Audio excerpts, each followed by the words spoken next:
on the night of August 29th of 2020, what happened? So I remember I was in my room and then sorry, it's gonna take me a while to like recollect. I'd walked into my mom's room because I wanted to ask her something.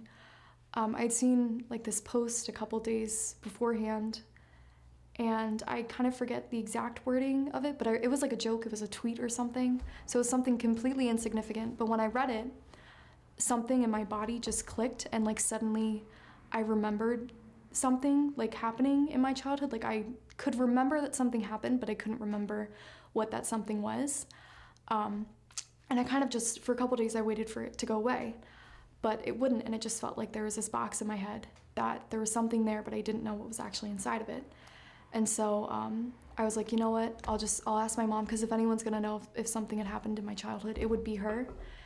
And I figured maybe something had happened and she just kept it from me because maybe I was so young, it just was the smart thing to do. But I remember I went into her room and I was kind of beating around the bush because it was just an awkward thing to bring up. And it's kind of like, how do you even talk about something like that? And so I went in my room, my mom was like getting ready for bed, and I sat on the edge of her bed and I was just like, started talking to her, and I was like, hey, did anything like ever happen to me like as a child?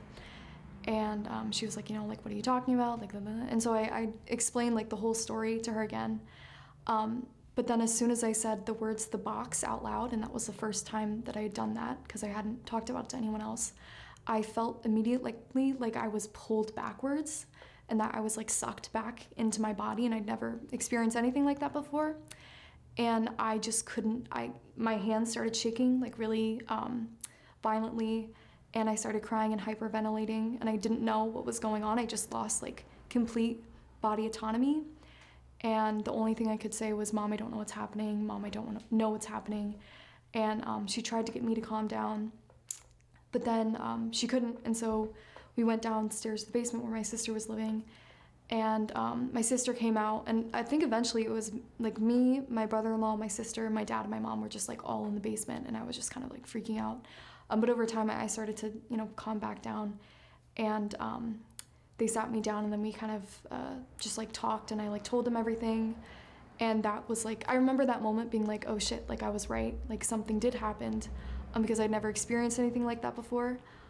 So yeah, it was just like a really jarring moment, and I don't even think then I realized like the significance of it because I didn't know what was going on. But yeah, that's what happened on August 29th. And what does the box mean to you? The box is just, I guess, a representation of something that I can't really remember, but I know that it's there. And I think because of the nature of trauma, I don't really know entirely what's inside it. I know it's like the different details that are attached to it. But again, like I said, because of how trauma is stored, I just don't know what's inside of it. And so, yeah, it's just like a metaphor for a memory that I can't access. And after this night, did anything change? Like, after this event, did it affect your life in any certain way? Yeah, everything changed. My life just, never really went back to normal. And it took me, I think, a while to like realize that, because I kept waiting for things to return back to normal, but they didn't. So after that night, I started seeing a psychologist, and I kind of went deeper down into this hole. I started having sleeping problems, and I had like a couple more flashbacks after that, and then later on I was diagnosed with PTSD. So yeah, it definitely, my life changed permanently since that night, and it hasn't been the same since.